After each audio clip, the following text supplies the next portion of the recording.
Hey all, so in today's video, this is kind of a treat, I guess, because I recorded this ages ago. I can't even remember when I recorded this because it just says movie file on there and I don't even have a date for it.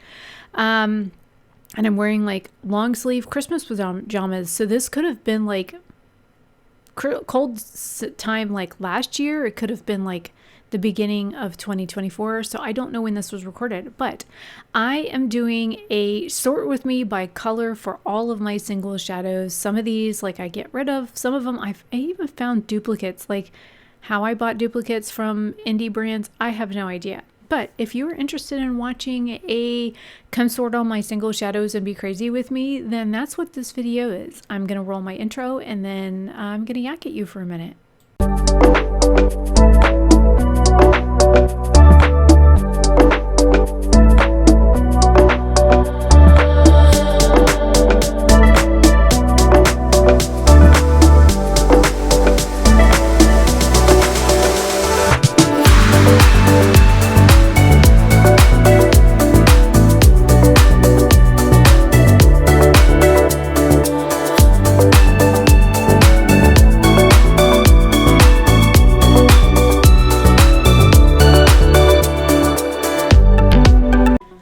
So when I started buying my indie makeup collection was probably 2016, 2017. I started buying like individual single pan eyeshadows because I know in like 2016 YouTube era, like everybody was buying those Coastal Scents shadows, and I do have a couple of those, and I've got like some single shadows from ColourPop, and if you guys want like a breakdown by brand, I guess I could do that, but that would take a lot of work and whatnot to do that, and yeah, that would be a lot of sorting to find all of the different brands and whatnot. I also used to get single shadows from like Ipsy and Birchbox and whatnot back in the day. And so that is how I ended up getting my individual single shadow collection. And then I started finding indie brands that I liked. I found the Lele Posh Cosmetics, which I no longer support because of the racist rhetoric that the owner started doing, and I don't support that. And then I found other brands like Copacetic Cosmetics, and then I found Terra Moon's Cosmetics, and I found that both of them now have, well, Terra Moon's has horrible customer service. I only placed 2 orders from them total. Both times I had issues with orders and I never was able to get any response from customer service. I could not get responses from their team, whether or not it was on social media. They kept deleting comments that I would leave asking for help with orders. And so I said, fuck it. And just, you know, ended up throwing out all their shit. I think I have one single shadow that's a shimmer shade that's actually decent out of the $200 worth of single shadows that I bought from them. And I think I bought shadows based on recommendations from Amy Loves Makeup, and I don't even support her anymore. So there's that. But then I started finding other brands like Copacetic that had like the $2 Tuesdays, which is usually something that they do at the beginning of the month. And so I started building this rather large, independently owned, normally POC owned, which is person of color owned makeup brands that I like supporting. POC brands or independently owned makeup brands because I would rather put my mouth where my money is and support Black owned or Hispanic owned businesses than support, you know, mainstream or white owned businesses, because I think we need to support small businesses and POC brands because of the climate that we're in. So that is what I wanted to do with my money, and you know, kind of do it that way. So I found Divina Cosmetics along the way. I have some single shadows from Nomad Cosmetics, which mainly they do palettes, but I do have a few singles in here that came in like Ipsy and whatnot that are from there. I also have other brands that are from like the brand just ran out of my head. The Florida brand that is owned by the two guys that are they're originally from, like Altamont Springs. They still live in Florida, but they don't live in Altamont anymore. So I have some singles from their brand where I used to go to their store when they first opened their store. I drove down to Altamont and picked up a custom order while I was there, which was awesome to meet, Anthony and Chris and get to, hang out with them. And, I did birthday stuff with them. We went out to dinner and lunch and whatnot. And it was great getting to talk to like the brand owners and get to talk to them a little bit and ask some questions and get to know the people behind the brand and whatnot. And I thought that was really kind of awesome to put the humans behind the people that make the makeup. And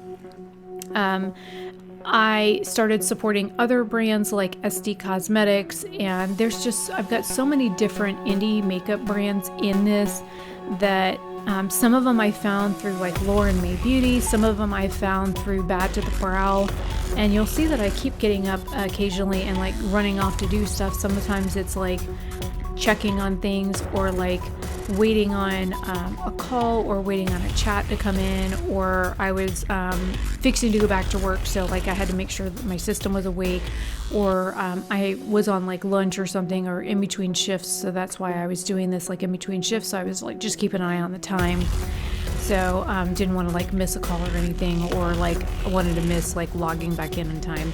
That's why I like keep getting up and wandering off. Or like one time I had to like go let the dog out or whatever. So the video cuts a few times. So I found that there were a few beauty influencers that I used to watch that I really enjoyed their content, that they kind of had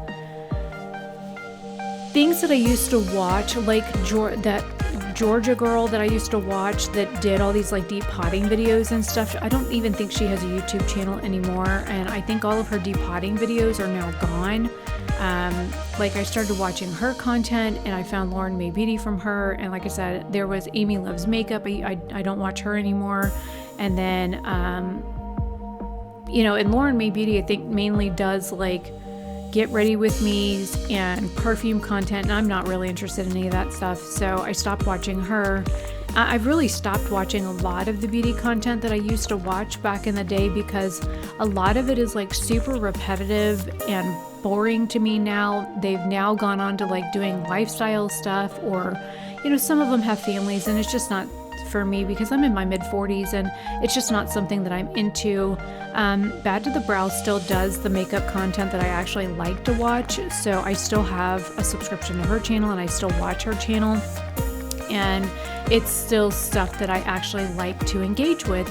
It's not the stuff that I find like super boring or repetitive, so I will actually continue to stay subscribed to her because I like her and I like her content, and I like that she hasn't kind of like branched out. Now on my channel I kind of like do a little bit of everything, so because I am ADHD, and I do have two channels where it's like mainly like gaming content on the one channel, and then this channel is kind of like whatever I film, whenever I film, and then you guys can pick and choose what you want to watch when you want to watch it. And then I know not everything is going to be for everybody on this channel, but because I am neurodivergent, I kind of just film whatever I've got the wild hair for.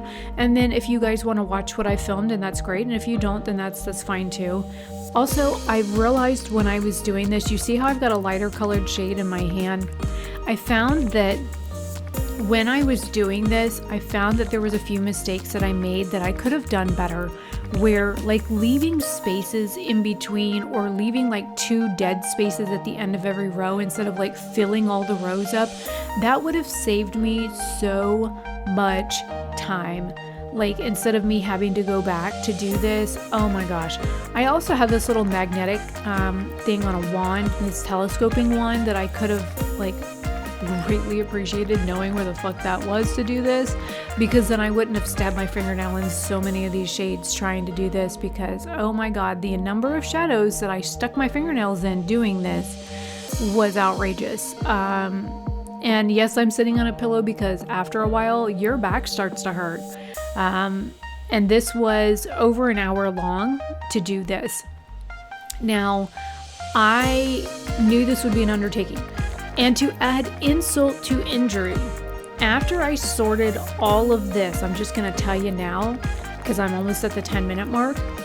After I got everything said and done with and everything sorted out, you're not going to fucking believe this, but I stood up, stretched, whatnot, and then like went to put stuff away. And I'm like, oh, what are these 2 empty pallets sitting up here? I opened them up. They were not fucking empty pallets. They were pallets with shadows in them. One of them had 24 pans in it. One of them had like either 6 pans or 12 pans in it. I was like, oh my God, you have got to be flipping kidding me. I was so irate.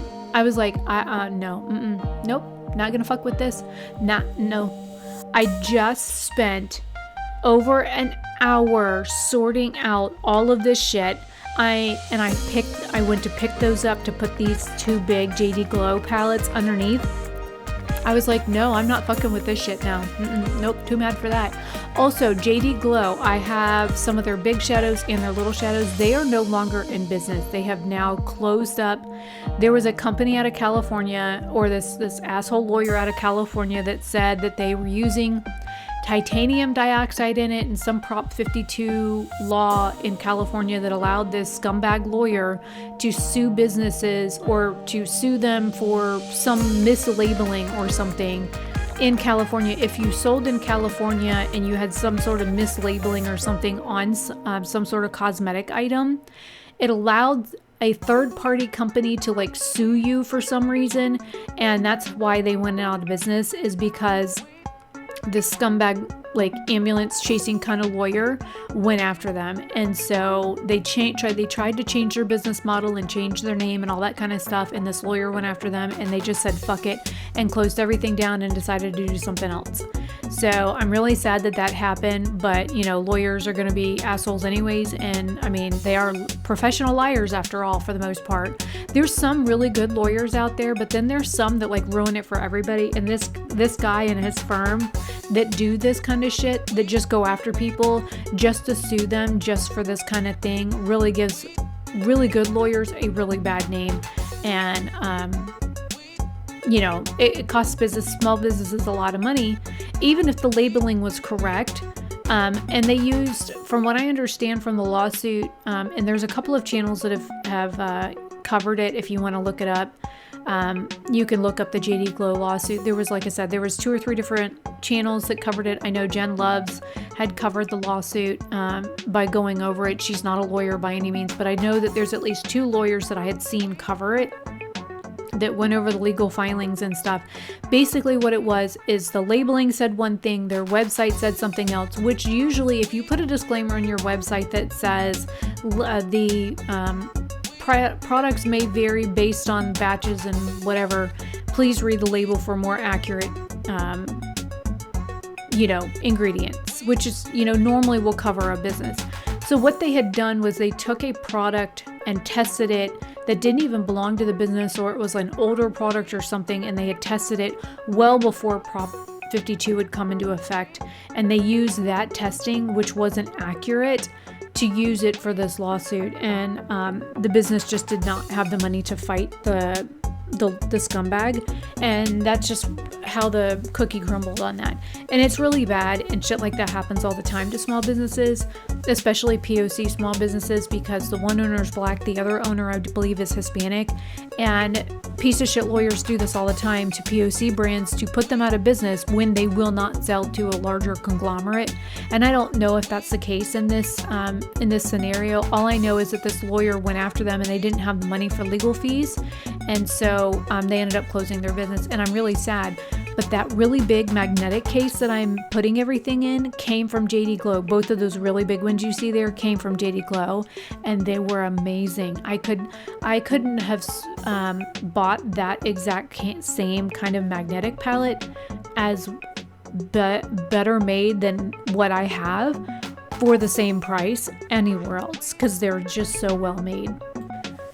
So anyways, as you can see, I've got everything organized in this one from light to dark. So I did like the beige shades to the grays to like the browns to like the orangey-ish kind of brown shades to pinks.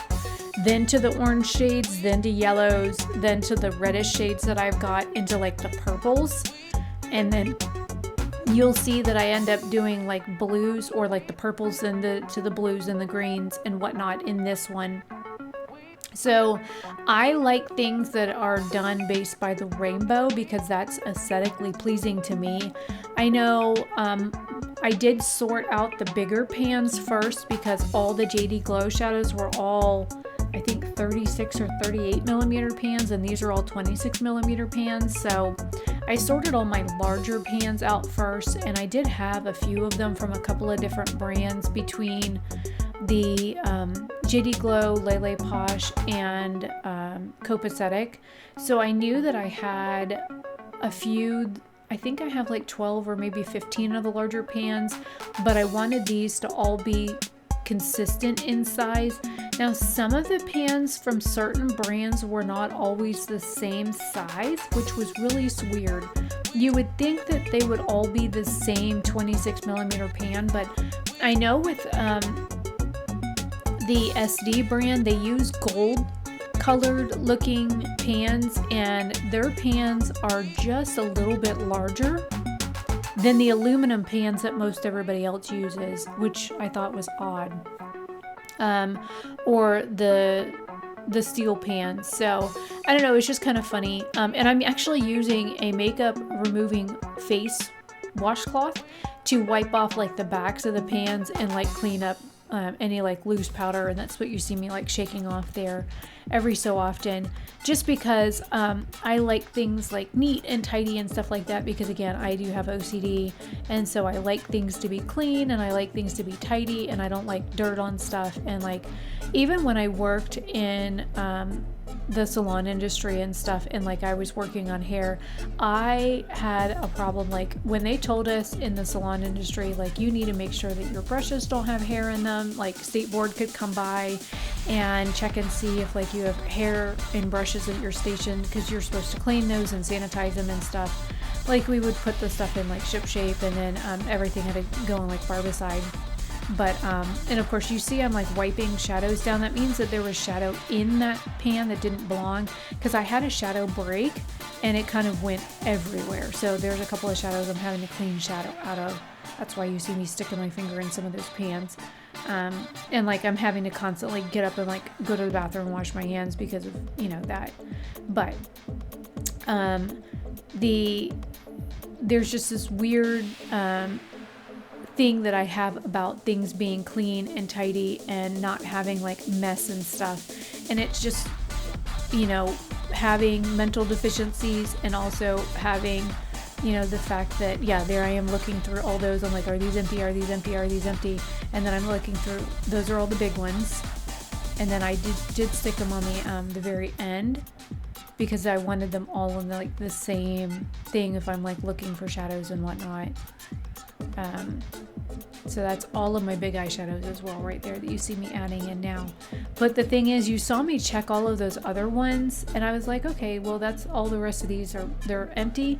What I didn't realize was that there were still a couple more eyeshadow palettes up there that still had freaking eyeshadows. But this is everything. Let me go ahead and stop for a second so I can zoom in on those. Okay, now that I've got them all sorted out, I know this doesn't make a whole lot of sense, but you see I'm pulling stuff out because I think I must have filmed this before I went on my trip to Florida.